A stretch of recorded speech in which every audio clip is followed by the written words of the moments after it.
So I'm going to now move into answering some of the questions that you sent to me. Now, I just want to say this, that many of the questions that you have, there's so many different ways to approach the solution to all of the questions you have, but I'm just giving you my initial thoughts on each thing, okay? All right. It was how to forecast users without a lot of historical data, right? So you're in that phase where you don't have the historical data and you basically just need to start testing and getting as much as you can, little by little, based on whatever it is you can do right now. You can also do a lot of research on your competitors, look at the information they have out there, examine the trends. You can have some data analysts create some reports, some visualizations for you, and then, do a little business analytics and kind of come up with a strategy based on that. But all you'll be doing in the beginning is just trying things out based on what you learn and seeing what happens. And you learn from that and you just keep going. This is a long game for us, right? So this is not about, let's see how fast I can make money. We have to figure out, okay, what's the need? Who are our users? Let's get to know them inside and out. Let's, examine the market and kind of like put it out there. And then it's just iterate and iterate and iterate, right? So that's one of the things. And just start collecting data as soon as you possibly can, tracking everything that you're doing. And then that way, as your team is built, when they come in, you'll have something to show them, okay, this is what we've done, this is where we are. And you just start from there. So on the 3 main points of business strategy. So there's a lot I could say here, but these are the first things that came to my mind. First things first is know your baseline cost. How much is everything costing you per month? And then also knowing what are the potential costs that you could incur at every level. For instance, I use Slack, right, for my team. I had no idea that once you get to 10,000 messages, that Slack says, hey, you're getting to 10,000 messages, you need to upgrade. Oh, but based on the amount of people that are on your Slack, you have to pay that times whatever is the monthly subscription. So this is now a surprise cost that I have. And so these are the things you want to consider, but you want to definitely know your numbers as soon as possible, because once you do have that team, that's one of the first things you need to know, because you need to be able to operate.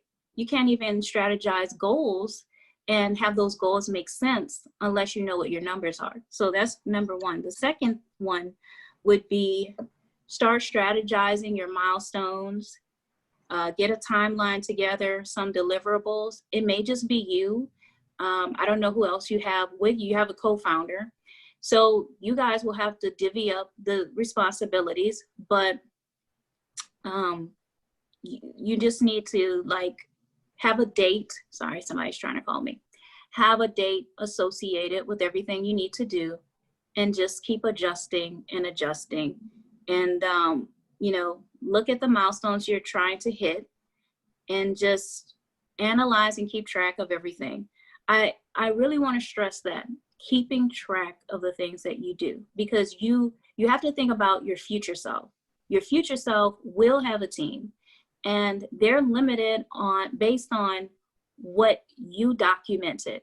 If you documented nothing, they have to start from scratch. So just keep documenting. And then the next thing would be build and develop your team as soon as possible. So I don't know if you have an assistant, but I would start with assistant, a part-time virtual assistant. And then, you guys, it's you guys, you two against the world. You just start working together, coming up with these different tasks, and then from there, that person can also help you to manage the other people that come aboard one by one. And then it just grows like that. the reason why a lot of businesses die out is because they're overwhelmed. You get to a point where you're working so much in your business, you can't work on it. You definitely have to have somebody else helping you with this. And not just anybody else, somebody that actually knows what they're doing. And this is what they're focused on. This is not somebody that you have to convince, not somebody that you have to bribe, not somebody you have to guilt, not somebody who expressed an interest, but someone that is dedicated and really is in this. And so that's why I said get a personal assistant that's going to help you with all of that. And if you are wondering how in the world can I have a personal assistant, I don't know your life or how much money you have or whatever, but I do know that I help other business owners strategize to get a personal assistant, how to set that up, how to get that person started and get rolling. So you said we are thinking about using Instagram and Facebook influencers. Does that work? So it does work. So basically, how well something works is based on your budget, based on the people you have working on it, how effective they are, lots of different variables. I would say start with where you're at, look at some micro influencers. You can leverage whatever it is you're doing to the next level. So there are micro influencers that you can reach out to a bunch of people, make sure that they have the target demographic and it's worth it for you. A lot of these folks out here that seem like they're just, oh, this is just Brittany. She's out here on Instagram. She's great. She can bring a lot of attention to my brand. I'm telling you, these people, they will send you the most comprehensive slide deck you've ever seen. And they'll show you, hey, these are all my YouTube users. This is my demographic. This is how much it costs for me to give you a shout out. It's just like a whole big thing. So be prepared that a lot of these people, as simple as it may seem, these people have a machine behind them that's hidden. And so it's kind of like they have their own personal brand team and they're not playing any games. And unless you're talking like into the thousands with them, they're not even trying to listen to you. Yeah, you can definitely do that. It depends on that person, how effective that might be. Especially it depends on what types of people follow them. There is a better way around that. You can actually use ambassadors, you can have your own ambassadors who are basically trained on your business inside and out. And it is their job to represent you and be able to influence people for you. They're seasoned marketers. They look like models, but and they may be interested. You can also choose them by their interests, right? I'll give you an example. I'm an actress. I don't know if you know that also. And when we get casting calls for different things, for instance, maybe a reality show, right? They'll put out a casting call. Everybody that's on a reality show is an actor. Do not be fooled. They're an actor. But it doesn't mean that they're not a real person in the sense of they're really going through that issue. So if a casting call goes out, they'll say, TLC needs moms who have teenagers that have a big secret, right? That is an actress that's going to be on that show, but she's actually a mom that has a teenager who has a big secret to reveal on the show. So what I'm saying is, in the same way, there are groups of marketers that big companies use all the time, and they pick through them based on these different things that need to be the case. Like Facebook, we're about to launch Oculus, right? A lot of the people they're using to market that are gamers, but they're also marketers. They want marketing gamers. We can help you to find some folks that are Kelseys, but they're also marketers, and they will start hitting everything for you. And we have to give them something to do. We have to have a strategy. So I said all of that to say it does work, but it has to be very strategic. Okay, so moving on to how does a software company market to people who mainly spend their time on Facebook and Instagram? You have to go to where they are, and if you don't have a big Facebook marketing budget, you don't even have to have a bit. I mean, Facebook ads works the same way as television ads. Same concept. Geo tracking, all of that stuff is completely the same. How can I put it? Based on your budget is going to determine how many people you get in front of, how many of your target audience, right? So if you know Facebook ads, that's how it is. It's also the same way with commercials. So, so basically you just need to figure out your budget and then know how to put the right stuff in to make it really, really targeted. And those Facebook ad experts, and we have people on our team that know Facebook ads, they know how to kind of really optimize it so that it gets the most bang for your buck. I mean, it doesn't matter if you have a small budget. If you do, it's just, they'll show you the amount of people they're going to give you an audience in front of. And then the more money you add, it's like, oh, now you can get 1,000 more people or 100,000 or whatever. So you can do that. But just to get familiar with it, if you haven't already, try boosting. Study your demographic, know them in and out, through and through. And then use something engaging. You know, the trends show that videos tend to do better than pictures. I mean, it could be something completely funny that's just eye-catching that gets them to read it. It can be an inspiring story. There's so many different ways you can spin it.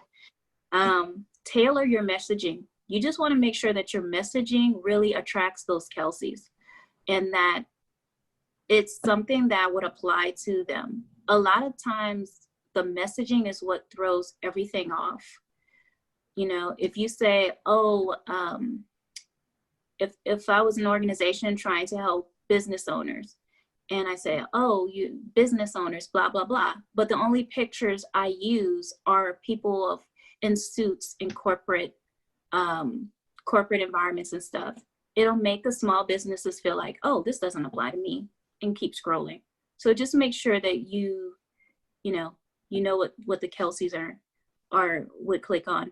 And then have a plan. So they're clicking, where are they going? What's the plan? You know, what's the funnel? What's waiting for them at the end of that click?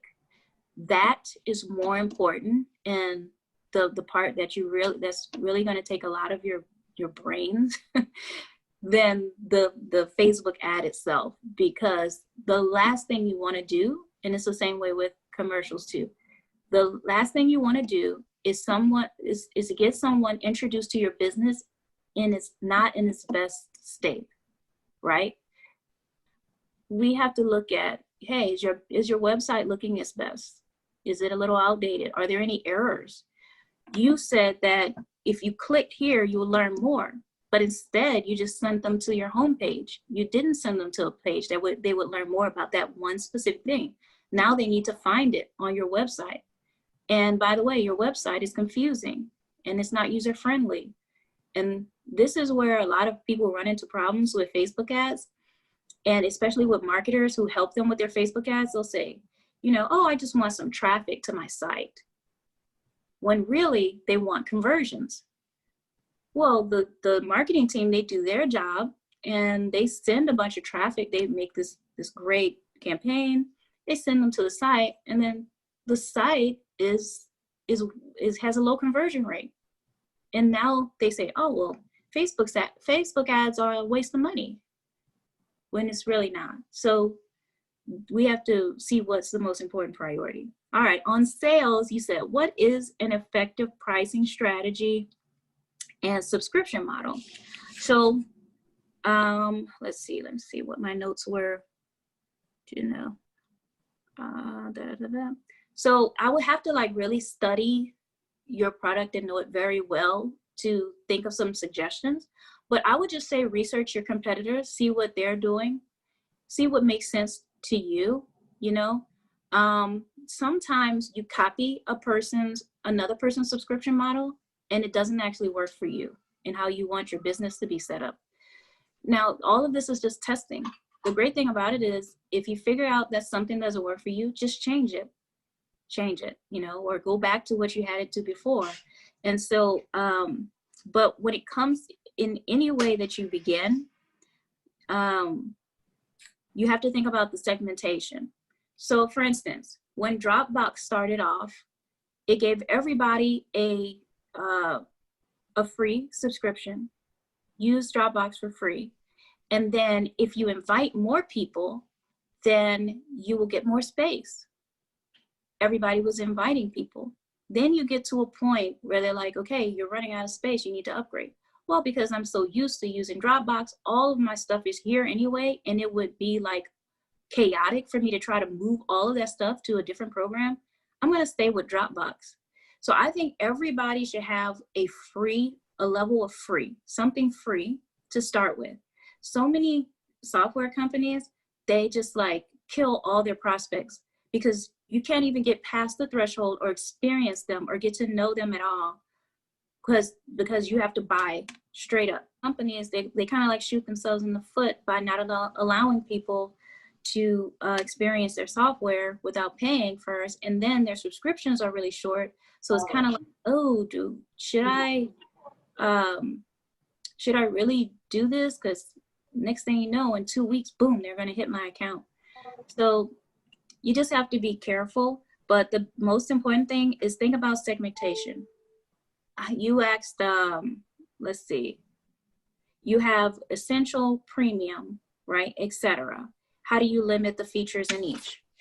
This is, you have to segment the Kelseys, okay? The Kelseys have to become the Britneys and the Stacys and all of that. You need to have segmentation because then you'll know, okay, Kelseys usually only need these essential things. When they start making this type of revenue, then they start needing these types of things. And you just break up your services like that. For instance, the way that I'm talking to you would be different from another customer who has employees, right? It's a different conversation because you have different needs. So what I want to do is create a level for you that will, once you grow, hey, there's another level. You don't have to switch over to another company. We can grow with you. There are going to be some folks that can come in at the premium level, right? So you don't just want to be marketing to the Kelseys who just need the essentials. You got to have a couple of different other campaigns out there looking for the premium Kelseys and the essential Kelseys and the freebie Kelseys. And I really think that like start doing a lot of surveys, getting feedback from them would be awesome. And if you could partner with another similar company, well, let's say a company or an organization that has your Kelseys there, finding them, partnering with them, doing a temporary campaign of some sort, just for the purpose of collecting feedback and data. Now, you didn't necessarily have historical data that is based on revenue. It's more based on the feedback and the usability. I mean, you can actually be letting people use this now at a limited level just so that you can build that historical data.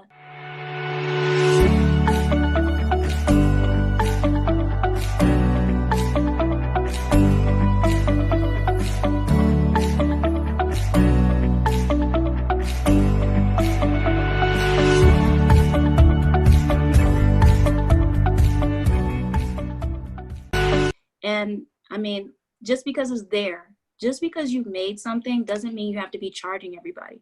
Let me give you just another example, right?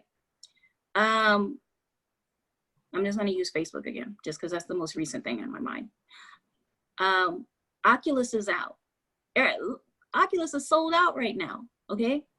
Totally sold out. And everybody's scrambling, trying to find one, and people are jacking up the prices.